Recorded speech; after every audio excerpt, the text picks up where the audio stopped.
Hello दोस्तों, thumbnail और title देखकर ही आए होंगे, तो चलिए शुरू करते हैं। आपका पहला सवाल है, रिजर्व बैंक ऑफ इंडिया की स्थापना कब हुई?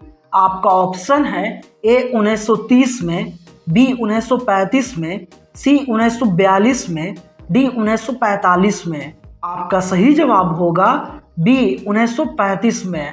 आपका अगला सवाल है, भारत का केंद्रीय बैंक कौन सा है? आपका ऑप्शन है A reserve bank of India, B state bank of India, C क्षेत्रीय ग्रामीण bank, D Punjab national bank. आपका सही जवाब होगा A reserve bank of India. आपका अगला सवाल है, व्यावसायिक बैंकों का राष्ट्रीयकरण कब किया गया था?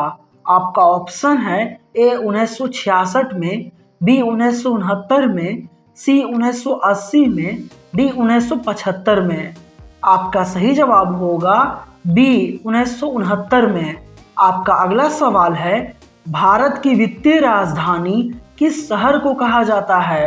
आपका ऑप्शन है ए मुंबई, बी दिल्ली, सी पटना, डी बेंगलुरु।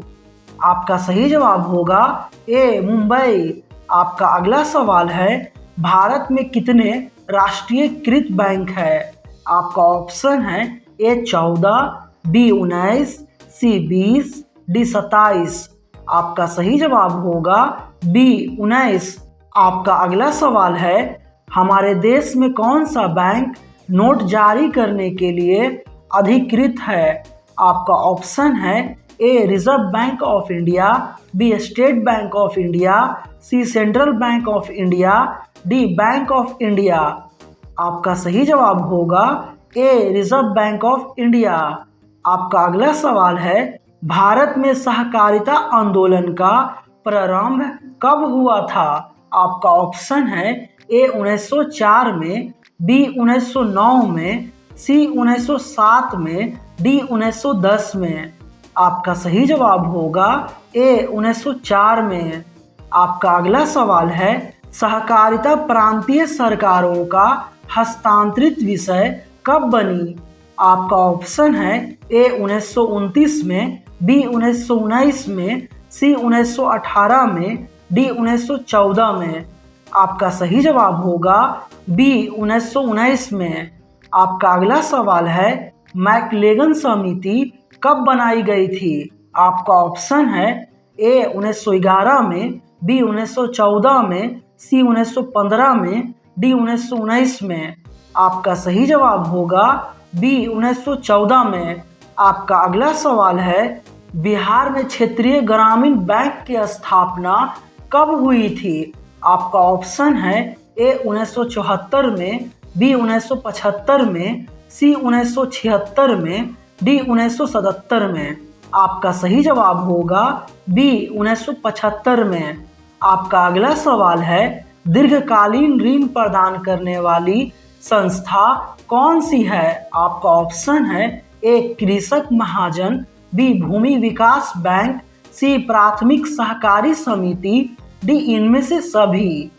आपका सही जवाब होगा बी भूमि विकास बैंक। आपका अगला सवाल है, गैर संस्थागत वित्त प्रदान करने वाला सबसे लोकप्रिय साधन कौन है? आपका ऑप्शन है ए देसी बैंक, बी महाजन, सी व्यापारी, डी सहकारी बैंक। आपका सही जवाब होगा बी महाजन। बहुत बढ़िया दोस्तों, 12 सवाल खत्म हो चुके हैं। अब जो आखिरी 8 सवाल आने वाले हैं वो इस चैप्टर के सबसे स्कोरिंग और थोड़े कठिन कॉन्सेप्ट से हैं, जहां बोर्ड एग्जाम में बच्चे अक्सर गलती करते हैं। तो चलिए देखते हैं। भारत में संगठित बैंकिंग प्रणाली के प्रकार हैं। आपका ऑप्शन है ए 2, बी 3, सी 4, डी 1। आपका सही जवाब होगा बी 3। आपका अगला सवाल है, कृषि को दीर्घकालीन ऋण प्रदान करने के लिए भूमि विकास बैंक का पहले क्या नाम था? आपका ऑप्शन है ए बंधक बैंक, बी क्षेत्रीय बैंक, सी सहकारी बैंक, डी इनमें से कोई नहीं। आपका सही जवाब होगा ए बंधक बैंक। आपका अगला सवाल है, नाबार्ड राष्ट्रीय कृषि एवं ग्रामीण विकास बैंक की स्थापना कब हुई थी? आपका ऑप्शन है ए 1975 में, बी 1980 में, सी 1982 में, डी 1985 में। आपका सही जवाब होगा सी 1982 में। आपका अगला सवाल है, ग्रामीण बैंक के संस्थापक कौन है? आपका ऑप्शन है ए प्रो मोहम्मद यूनुस, बी अमर्त्य सेन, सी विमल जालान, डी सम्राट चौधरी। आपका सही जवाब होगा ए मोहम्मद यूनुस।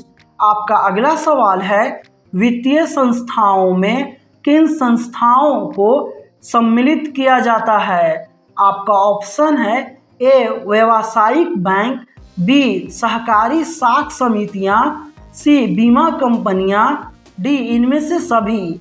आपका सही जवाब होगा डी इनमें से सभी।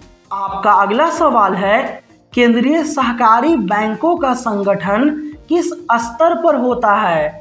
आपका ऑप्शन है ए ग्रामीण स्तर पर, बी जिला स्तर पर, सी राज्य स्तर पर, डी राष्ट्रीय स्तर पर।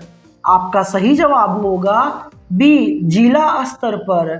आपका अगला सवाल है, स्वयं सहायता समूह में सदस्यों की संख्या सामान्यतः कितनी होती है? आपका ऑप्शन है ए 15 से 20, बी 20 से 50, सी 50 से 100, डी अनगिनत। आपका सही जवाब होगा ए 15 से 20। आपका अगला सवाल है, तो दोस्तों ये थे अर्थशास्त्र के चौथे अध्याय हमारी वित्तीय संस्थाएं के वो 20 सबसे धाकड़ प्रश्न जो आपकी बोर्ड परीक्षा के लिए सबसे ज़्यादा महत्वपूर्ण है। दोस्तों अगर वीडियो पसंद आया तो लाइक कर दीजिए और चैनल को सब्सक्राइब भी कर लीजिए। मिलते हैं अगले वीडियो में।